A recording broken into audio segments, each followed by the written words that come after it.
The dining room hadn't changed. Same heavy chairs, same polished oak table, same soft jazz humming from the corner speaker like every holiday since I was 12. Mom had made her signature roasted squash. Dad carved the turkey with surgical precision like he was still in the OR. For a moment, I almost convinced myself things were fine. Then as he passed me the mashed potatoes, Dad looked up and smiled. "Is the $2,000 enough each month?" The fork slipped from my hand. I blinked. "What money?" A pause. Then everything went quiet. Even the jazz seemed to fade out. Dad's smile dropped. He looked at Mom. She didn't meet his eyes. I don't understand," I said slowly, my voice barely above a whisper. "I haven't gotten anything." Leona Dad's voice was sharp, but not angry yet. Not yet. She dabbed her lips with a napkin, then set it down. I thought it would be better used elsewhere." "Better used," he repeated louder now. "You told me you'd handle the transfers." "I did," she said simply. "To who?" His voice cracked. "Because it wasn't to Iris." Mom reached for her water, but her hand trembled slightly. "Soraya's program is more expensive. She needs it more. You know how hard it is to break into fashion. It's competitive, unforgiving. And Iris is what just supposed to survive on scraps while our other daughter walks through Rodeo Drive Byron." He cut her off. "No, I need to know. For how long?" She sighed. "Since August." He turned back to me. "Iris, you've had nothing. No transfers, no support at all." I shook my head. I asked once. "Mom said there wasn't anything left after tuition." His shoulders fell. "I thought you were okay." "I've been working nights," I said. "Tutoring, bar shifts, skipping meals. But sure, I'm fine." Mom's chair creaked as she stood. "Don't do this here. It's Thanksgiving." Dad didn't move. He just looked at me like he was seeing me for the first time in a very long time. "I need some air," I said, standing. The hallway felt too quiet, too familiar. I stepped outside, clutching my jacket, and tried to breathe. The fall semester blurred into long nights and longer days. I stacked my schedule until there wasn't a single blank square left on my calendar. Anatomy lab in the morning, tutoring in the afternoons, bar shifts that stretched past midnight. I told myself it was temporary, just until I caught up, just until rent cleared, just until I could breathe. Most days I skipped breakfast.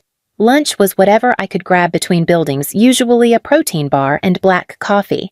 Dinner was instant ramen or day-old pastries from the cafe near campus that tossed out unsold stock at closing. My shoes had started to separate at the soles. I stapled them shut. On a Friday night shift at the bar, my body finally stopped pretending. I remember the moment clearly, tray of drinks and hand music pulsing, someone waving for service. Then heat. Then nothing.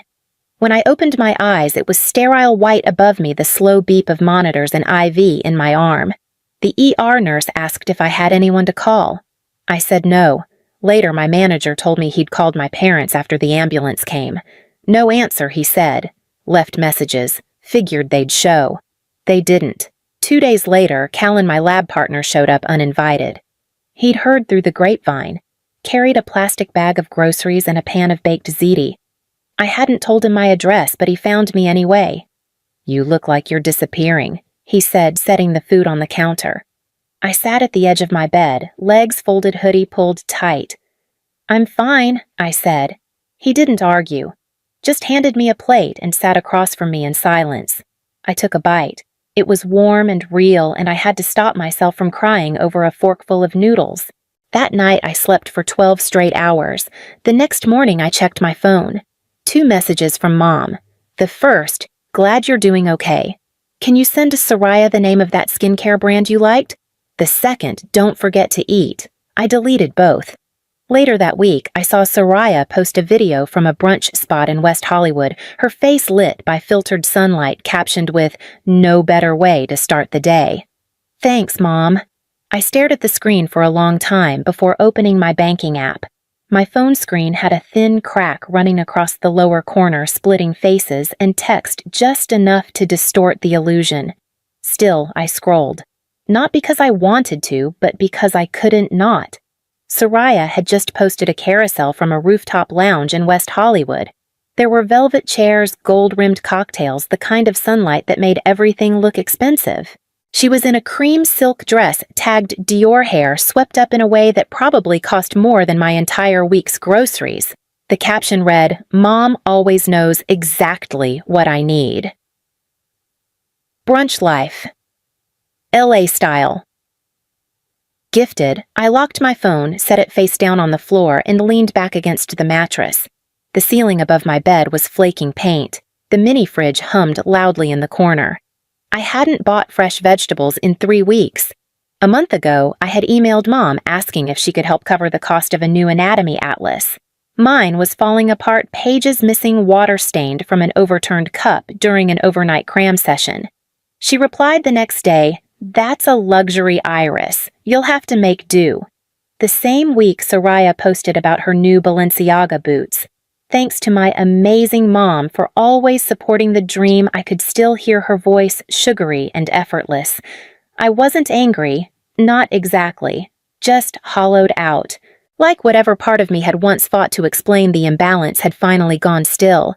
I wasn't asking to be spoiled. I just wanted to stop rationing Tylenol. I picked up my phone again. Soraya's latest story was a short clip, her laughing hair blowing as she leaned over a balcony with the city spread beneath her like a stage. There was jazz playing softly in the background. I watched it 3 times before muting the sound and opening the camera. The lighting in my room was too dim for anything to look good. Still, I took a picture. Cracked nails, calloused fingers, the same gray hoodie I'd worn for 4 days. No caption. I didn't post it. Instead, I pulled up my contacts and scrolled until I found her name. I hadn't called Soraya in months. Most of our exchanges were one-line texts, always initiated by me. I stared at the screen thumb hovering before pressing the call button. Soraya picked up on the second ring. Her voice was light, breezy, just like I remembered. "Iris, wow. You never call. Everything okay?" "Yeah, I lied. Just wanted to check in. It's been a while." She laughed. "You miss me?" "Sure." My voice was thinner than I meant it to be. She started talking about a recent fashion shoot in Pasadena. The stylist, she didn't like the almond milk shortage at her favorite cafe. I let her go on pretending to listen while I counted the unopened bills on my desk. Eventually, I asked, "How do you manage it all financially? LA isn't cheap." "Oh," she said with a shrug I could hear through the phone. "Mom handles it. She wires me $3,500 every month, sometimes more if I've got shoots or networking events." My mouth went dry. "That's great." "Yeah," she said, oblivious. "She just gets it, you know." "She always says it's about investing in the dream. Anyway, how are classes?" I barely heard the rest of the conversation. I nodded and said, "Uh-huh, and that sounds cool in all the right places." My face felt hot. My hands wouldn't stop shaking. When we hung up, I stared at my reflection in the window. I looked pale, smaller, like something had been peeled back. I opened a new tab and searched for flights. The cheapest seat had 2 layovers and a 6-hour delay, but it would get me to Chicago in time for Thanksgiving dinner. I clicked Book Now. Then I closed my laptop, slid the tray of bills aside, and started packing. I didn't know exactly what I was going to say when I got there, but I knew I couldn't stay quiet anymore. And I knew the table I'd be sitting at would never feel the same again. We sat at the kitchen table, sunlight pouring through the same windows I used to press my spelling tests against for praise. The meal was quiet, almost careful. Mom had made lentil soup and chicken salad, nothing extravagant, but more than I'd had in weeks. I forced down 2 bites before setting my fork aside. Dad glanced up. "You've lost weight." I shrugged. "I guess." "You okay?" "Define okay," I said. He frowned. "What do you usually eat? Instant noodles, discounted sandwiches, leftovers from work if I'm lucky." He paused. "Is the 2,000 not covering enough?" I looked at him. He wasn't being sarcastic. He really didn't know. "There were no transfers, Dad. Not one." His fork clattered against the plate. He turned to Mom. "Leona." She kept her eyes on her bowl. The silence stretched until it became unbearable. "I've been sending it to Soraya," she said at last, her voice even. "She needs it more." Dad's mouth opened slightly, but no words came out. "She's in fashion," Byron, Mom continued. "It's expensive. She has events people to meet. She has to maintain a certain image. I blinked. And I don't need to eat. Mom glanced at me like she was startled to hear my voice. I'm not saying you don't need help, she said carefully. I just thought, you're stronger. You've always managed. Soraya's more sensitive. Dad stood up slowly. You told me you'd send it. Every month. For Iris. You let me believe she was fine, Mom said louder now. She always is. Dad looked at me again this time with something that felt heavier than shock. It looked like guilt. I pushed my chair back. I came here for answers. I didn't expect them to be so simple. Mom turned toward me, but I was already on my way down the hallway, her voice fading behind me as I reached my room and closed the door. Dad knocked that night. I didn't answer, but he opened the door anyway slowly, like he wasn't sure if he had the right to be there. I couldn't sleep, he said. I just keep going over it all. I sat up waiting. She told me she was sending it. Every month. I thought you were okay. I thought you were comfortable. I didn't say anything. He sat on the edge of my bed. You remember when Soraya got her car? I nodded. I got maybe next year. He exhaled through his nose, like the memory hurt more now. I said we could only afford one vehicle at the time. She told me you didn't mind. I did, I said simply. He nodded slowly. I keep thinking back. This summer you wanted to do that medical camp. She said you changed your mind, said you wanted to stay home and save money. I cried for a week when she told me we couldn't afford it. Soraya went to Italy that summer. He looked away. I should have asked more questions. She made it easy not to. He was quiet for a long time. Then she always said you were independent, that you didn't need as much, that you'd find a way. She wasn't wrong, I said. I did find a way. I just shouldn't have had to. His jaw tightened. This isn't about strength, Iris.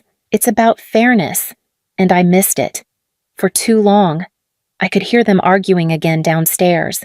Mom's voice rose sharp. Something about loyalty. His response, lower, angrier, cut through the walls.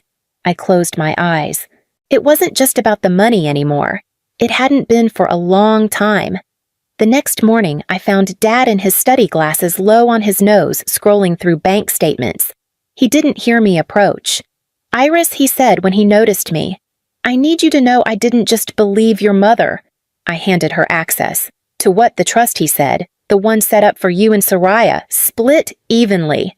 I thought it was locked until you turned 25, but apparently she's been diverting funds to a separate account, in Soraya's name only. He rubbed his temples, his voice tight. 250,000 so far. I felt something shift inside me. Not shock exactly. Just confirmation. What now? I've already called the attorney. We're starting the process to reverse the transactions. It'll take time. I nodded. That was all I could do.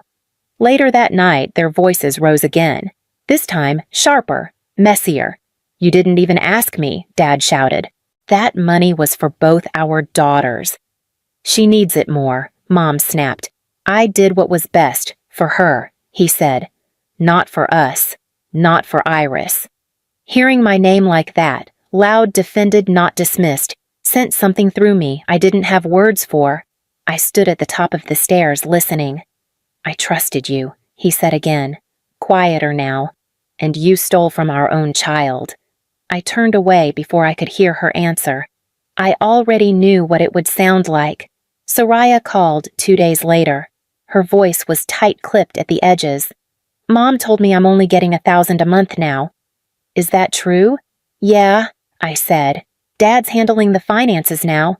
She exhaled sharply. I can't live on that. Rent classes materials, I know. There was silence, like she was waiting for me to offer a solution. I didn't. Do you really think this is fair? She asked. I think it's overdue. She hung up. That night, I caught Mom slipping money into an envelope. She didn't see me standing in the hallway, but I knew what it was for. Later, Dad did too. He didn't raise his voice. He just stood across from her in the kitchen and said, I can't do this anymore. She stared at him, unblinking. I was trying to protect her. He didn't flinch. And who was protecting Iris? Iris is fine, she said. She's always been fine. He looked tired. You keep saying that like it justifies everything.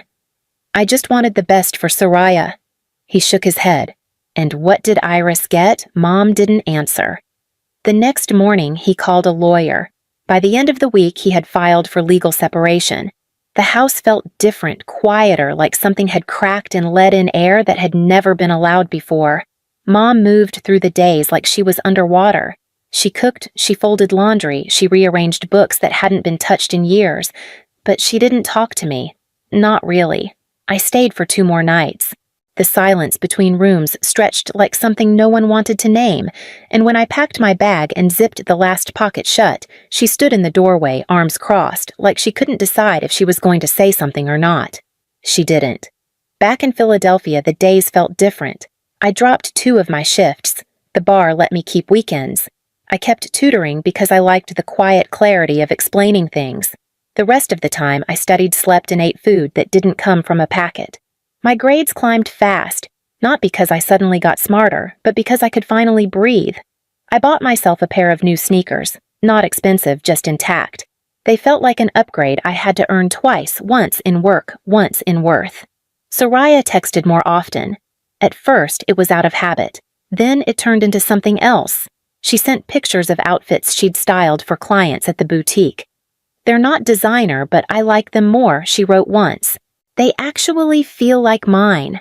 I didn't know what to say, so I just said, I'm glad. One night she called without warning. Her voice was quieter than usual. I think I finally see it now. See what it cost you. All of it. There was a pause long enough to feel honest. I didn't want to believe it, she said, because if I did, I'd have to admit Mom made things easier for me, and that meant she made things harder for you. I leaned back in my chair, staring up at the ceiling. I don't need you to feel guilty, I said. Just don't pretend it was fair. I won't. That was all we said for a while. I heard the clink of glass on her end, probably tea, not wine. Soraya never liked alcohol. She hated the taste. I always thought that was funny. She cleared her throat. Are you going home for the holidays? Not sure. Dad's going. I am too. I hesitated. Maybe we could go together, she added. I didn't say yes. But I didn't say no either. It's been a year since that dinner. I'm still in Philadelphia, still in school, but everything feels steadier now. I sleep, I eat, I study without watching the clock like it's a threat. My professors have noticed the difference. So have I. Soraya's still in LA, but she's not the same girl who used to post every brunch. She works part-time at a boutique that promotes sustainable fashion. She designs pieces from leftover fabric and talks more about craftsmanship than couture. The pride in her voice is quieter but real. Mom works at a home goods store now. She says it's temporary, but I don't ask for more. Our calls are brief, polite. There's distance neither of us knows how to cross. Dad, on the other hand, calls every week. Sometimes we talk about school. Sometimes we don't. When he visits, he brings books and groceries and listens like time is no longer a luxury he has to ration. One evening, Soraya called just as I was leaving the library. Thinking about going home for the holidays, she said, to see Mom. I didn't say anything. Do you want to go together? She asked. Not for her. Just to do it right this time. There was a long silence, but she didn't fill it. She just waited. I nodded before I even realized I was doing it. Okay, I said. Let's go. Christmas came with no grand gestures. Just an early flight, 2 carry-ons, and a quiet knock at the door. Soraya and Dad went in first. I followed behind. Mom answered in a sweater I didn't recognize, plain slightly worn. Her hair had more gray than last year. She smiled faintly. It didn't reach all the way. We sat around the same table where it all broke. The food was simple roasted vegetables, a store-bought pie, dry turkey Dad overcooked. No one brought up the past, but no one pretended it hadn't happened either. That, I think, was the win. We passed dishes. Soraya complimented the stuffing. Dad asked about my classes. Mom said she was still getting used to retail hours. It was honest, not warm, but honest. Later that night, I unpacked in my childhood room. The walls looked smaller. I pulled out a plain white envelope from my bag, my tuition receipt. I placed it in the drawer next to a folded note Dad had written a few months back. It read, This is yours. Not because you earned it, but because I finally saw you. I read it once more before closing the drawer. For a long time, I thought love had to be proven. That silence meant strength, and strength meant not needing anything. But I don't believe that anymore. I believe in being seen.